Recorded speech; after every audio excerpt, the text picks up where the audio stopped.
Yo tout le monde, bienvenue sur la chaîne de Yo Max. On se retrouve pour les spoilers de One Piece avec le chapitre 1146.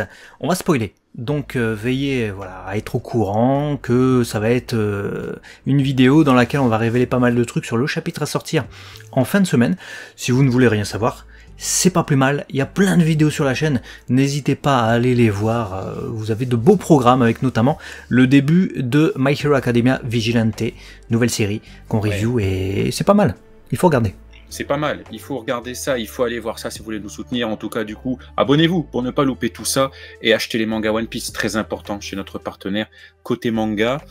Les spoilers sortent un petit peu plus tard que d'habitude, voilà, donc est-ce que ça veut dire que le chapitre sortira un peu plus tard? Je ne sais pas, toujours est-il que nous sommes partis avec comme titre pour ce 1146, dans le calme, il y a du mouvement. Voilà. Est-ce un teasing réel ou pas? Bah écoute, on va voir ça tout de suite. Nous avons des combats dans ce chapitre. Gunko versus les pirates de Colon. Ouais, bah écoutez, je vais découvrir ça avec vous parce que je les ai pas lus, donc c'est full découverte. Oui, bon, après, on savait que Gunko allait passer à l'action vu qu'elle était montée sur le Svar où il y avait Nami, Usopp, Tutti Quanti.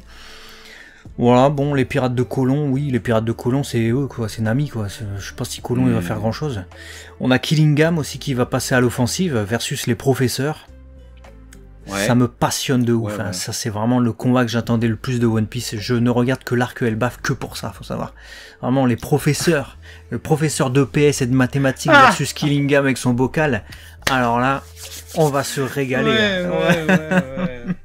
Ouais, bah écoute, le prochain est peut-être un peu plus palpitant, à voir comment il sera dépeint par notre cher Oda. Sommers contre Saolo. Si Saolo peut lui mettre une bonne mandale de ma part, là, dans la mâchoire gauche, là, vu que on ne supporte pas Saolo, je veux dire, Sommers, pardon, c'est un salopard, donc Saolo, on compte sur toi.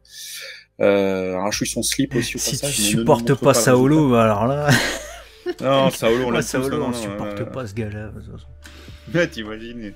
Bon, on verra ce que donneront en tout cas ces combats. On revient sur le combat du coup de Gunko. On nous dit qu'elle utilise son pouvoir pour attaquer. Merci, c'est le principe.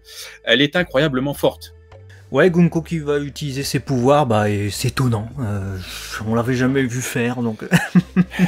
Tu veux que je te dise quoi? Non, mais écoute, bon, on est désolé, hein, on fait avec ce que le chapitre est censé nous vendre. Là, bon, ça vend pas du rêve, effectivement.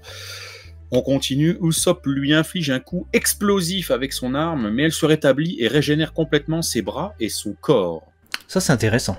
Quel genre de pouvoir elle peut avoir? Parce que les seuls, pour le moment, qu'on a vu pouvoir se régénérer et qui n'étaient pas liés à un fruit du démon, c'était le Golosé.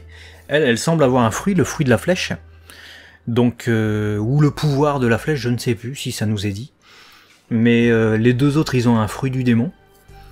Elle, si c'est pas un fruit du démon, ça veut dire que Im lui a octroyé un pouvoir. Donc elle a un statut particulier, ce qui pourrait justifier le fait qu'elle ait un nom différent. Ils ont tous des noms anglais, elle a un nom japonais, donc peut-être qu'elle fait pas partie du même groupe, elle a eu un passé différent, je ne sais pas.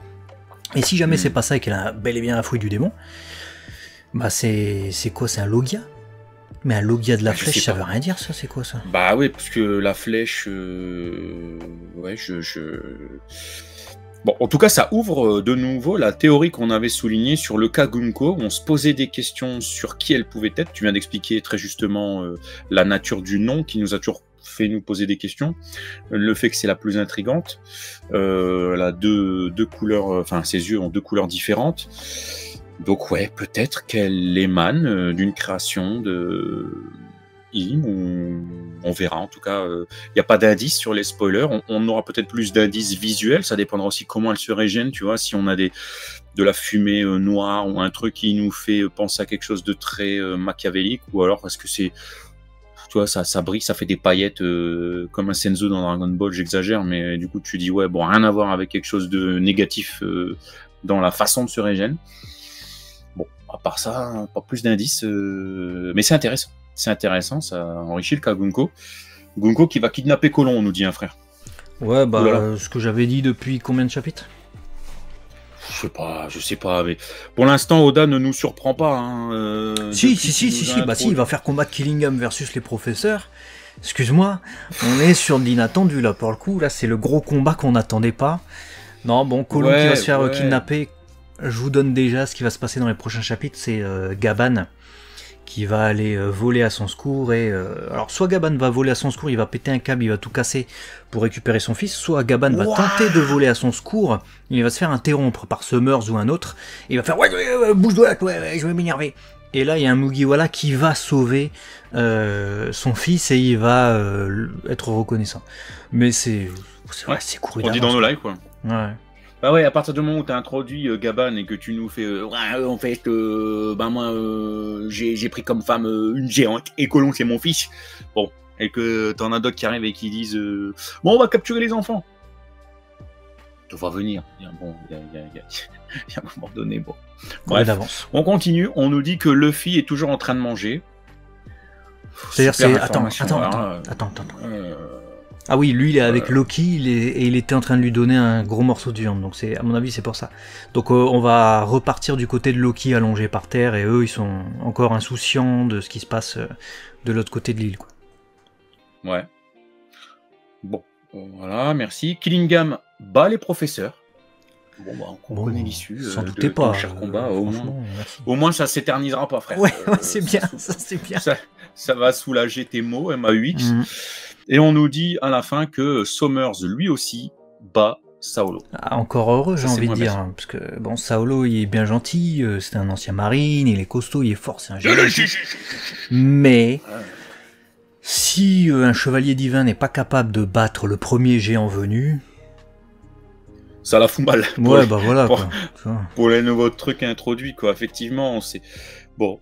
Et ça s'arrête là pour l'instant. On nous dit simplement que du coup, pas de pause. La semaine prochaine, ça c'est une bonne nouvelle, c'est-à-dire qu'on se retrouvera pour le live One Piece de ce chapitre 1146, mais également pour les spoilers et le live 1147 semaine prochaine. Donc ça c'est bien, parce qu'on a notre dose de One Piece.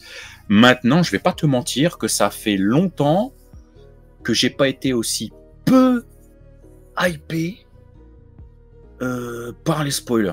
Pareil, mais après, bon, ça peut être bon signe, parce que les spoilers, ils sont très succincts, là, les premiers qu'on vous donne, on prend jamais les plus complets, parce que justement, là, ça permet de développer, et puis on veut pas tout connaître non plus, on veut aussi la découverte. Donc ça permettra d'avoir de la véritable découverte, là, pour le coup, puisque tout ce qu'on va voir en manga, bon, on a du mal peut-être à se l'imaginer, ou alors on s'attend à du pas terrible, donc ça va normalement être mieux que les spoilers, donc ça c'est une bonne nouvelle. Et l'autre bonne nouvelle, c'est qu'on a expédié aussi peut-être les combats les plus OSEF, et qu'on va du coup rester, maintenant, il nous reste tout du moins, que les personnages avec du potentiel, un potentiel narratif, et potentiel pour nous offrir justement du spectacle, et puis aussi de belles oppositions. Donc ça c'est bien, et alors si Saulo est tombé, si je me rappelle bien, Chopper et Robin étaient avec lui, non ?